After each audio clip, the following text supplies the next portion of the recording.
अस्सलाम वालेकुम। उम्मीद करता हूँ जी आप ठीक ठाक होंगे, खैरियत से होंगे। तो आज हम जो डिस्कस करने जा रहे हैं 10th क्लास केमिस्ट्री से macroscopic characteristics and dynamic equilibrium की।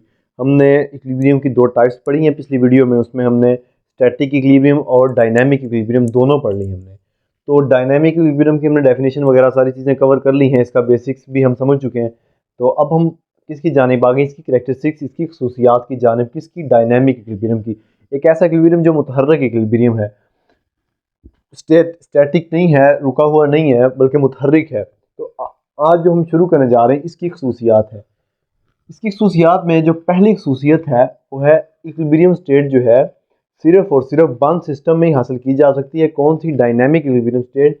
और ऐसा बंद सिस्टम जिसमें कोई चीज़ ना इंटर हो रही हो ना निकल रही हो। फ़र्ज़ करें, हमने ये एग्जांपल पहले भी आई थिंक डिस्कस की है। ये हमारे पास कोई भी क्लोज्ड ग्लासवेयर है, इसमें रिएक्शन हो रहा है किसका? कैल्शियम कार्बोनेट का। तो कैल्शियम कार्बोनेट टूट भी रहा है और दोबारा बन भी रहा है। किस चीज़ से?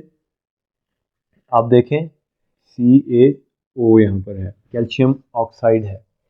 तो इस हालत में आपके सामने क्या चीज़ें आ रही हैं कि कैल्शियम कार्बोनेट जब आप इसको हीट करते हैं ये टूटता है।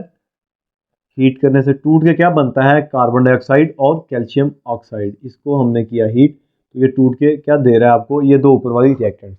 लेकिन जैसे ही आपने सिस्टम को बंद किया हो, आप कार्बन डाइऑक्साइड को लीव आउट नहीं करने दे रहे, तो वो दोबारा मिलके क्या बना रही है? Calcium carbonate. तो ये कोई चीज़ सिस्टम में इंटर नहीं होने दे रहे और कोई चीज़ बाहर नहीं निकल रहे, तब जाके एक रिवर्सिबल रिएक्शन होता है। और वो किस स्टेज पे आ जाता है? वो डायनेमिक इक्विलिब्रियम की स्टेज पे आहिस्ता आहिस्ता वक्त गुजरने के साथ साथ।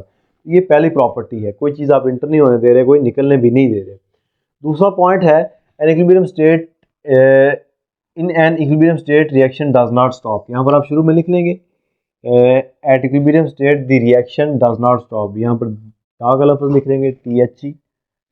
रिएक्शन डज नॉट स्टॉप यानी कि रिएक्शन रुकता कभी भी नहीं है। और ये रिएक्शन आपको पता है रिवर्सिबल रिएक्शन होता है और कभी मुकम्मल भी नहीं हो पा रहा होता। क्यों नहीं रुकता?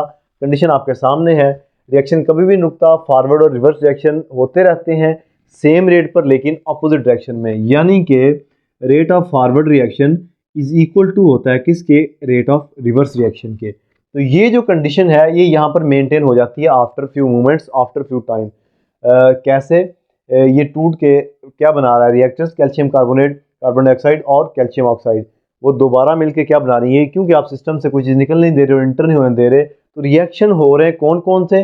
फॉरवर्ड रिएक्शन और रिवर्स रिएक्शन।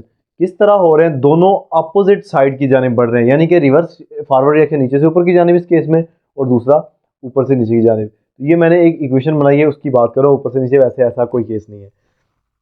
तो क्या हो रहा है कि दो रिएक्शन हो रहे हैं रिवर्सिबल रिएक्शन में, फॉरवर्ड भी रिवर्स भी अपोजिट डायरेक्शन में, लेकिन सेम रेट पर। कि जितना फॉरवर्ड रिएक्शन हो रहा है उतना ही रिवर्स रिएक्शन भी हो रहा है, बराबर रेट पे। जितनी स्पीड से प्रोडक्ट टूट के रिएक्टेंट बन रही है उतनी स्पीड से रिएक्टेंट जुड़ के प्रोडक्ट भी बना रही हैं। तो ये दूसरा पॉइंट हो गया।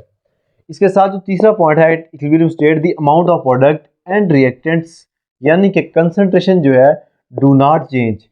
कि जितनी अमाउंट इसकी प्रोडक्ट की पड़ी है उतनी ये रिएक्टेंट पड़ी हैं, ये चेंज नहीं होंगी। हम सिर्फ एक चीज़ बताते हैं, हम क्या बताते हैं इक्विलिब्रियम में? कि रेट रिएक्शन का कितना है। Equilibrium is all about the rate of reaction, not about the concentration and product and reactant. कि हम सिर्फ ये बता पा रहे हैं कि रिएक्शन का रेट कितना है, कितनी स्पीड से कुछ चीज़ें टूट रही हैं और कितनी स्पीड से कुछ चीज़ें जुड़ रही हैं। तो क्या कहता है at equilibrium state the amount of product and reactant do not change. कि ना प्रोडक्ट चेंज हो रही है ना रिएक्टेंट, इनकी अमाउंट चेंज नहीं हो रही, लेकिन rate of reverse reaction is equal to forward reaction. फिर आगे क्या कहता है? Even physical properties remain same. अब फिजिकल प्रॉपर्टीज कौन सी होंगी? इनका कलर होगा, इनकी डेंसिटी होगी और कुछ इनकी सॉल्युबिलिटी वगैरह कुछ और चीज़ें होंगी, ये फिजिकल प्रॉपर्टीज में आती हैं, वो भी सेम रहती हैं। क्यों सेम रहती हैं भाई? जब हम बात ही नहीं कर रहे रिएक्टेंट प्रोडक्ट की, हम सिर्फ ये बता रहे हैं कि रिएक्शन की स्पीड कितनी है, वो इक्विलिब्रियम में डिस्कस करते हैं, बाकी चीज़ों का हमारे साथ कंसर्न नहीं है। फिर आ जाता है चौथा पॉइंट, द फोर्थ प्रॉपर्टी या और characteristics of dynamic equilibrium is about what? N equilibrium state is attainable from either side. कौन सी साइड? स्टार्टिंग फ्रॉम रिएक्टेंट और प्रोडक्ट। कि आप इक्विलिब्रियम की तो बात कर रहे हैं तवाज़न कायम करने की, कहता है किसी जानिब से भी पहले बढ़ोतरी हो सकती है, कोई भी रिएक्टेंट या प्रोडक्ट पहले हाथ बढ़ा सकते हैं।